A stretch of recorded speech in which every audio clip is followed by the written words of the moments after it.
বিশ্ববাজারে এক সপ্তাহে অপরিশোধিত জ্বালানি তেল ব্রেন্ট ক্রুডের দাম কমেছে 0.42%। সোমবার সকালে প্রতি ব্যারেল বিক্রি হয়েছে প্রায় $72।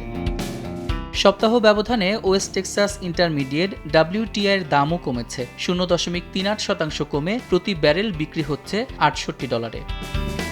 কয়লার দাম এক সপ্তাহে প্রতি টনে 0.77% কমে বর্তমানে প্রতি মেট্রিক টন বিক্রি হচ্ছে $97। নিম্নমুখী প্রবণতায় রয়েছে গ্যাসোলিনও। সপ্তাহ ব্যবধানে 0.61% কমে সোমবার সকালে প্রতি গ্যালন গ্যাসোলিন বিক্রি হচ্ছে $2.18। বিশ্ববাজারে কমেছে প্রাকৃতিক গ্যাসের দামও। গত সপ্তাহের তুলনায় 1.28% দাম কমে প্রতি MMBTU বিক্রি হচ্ছে $3.93। সাদিক হাসান ইমন, সময় সংবাদ।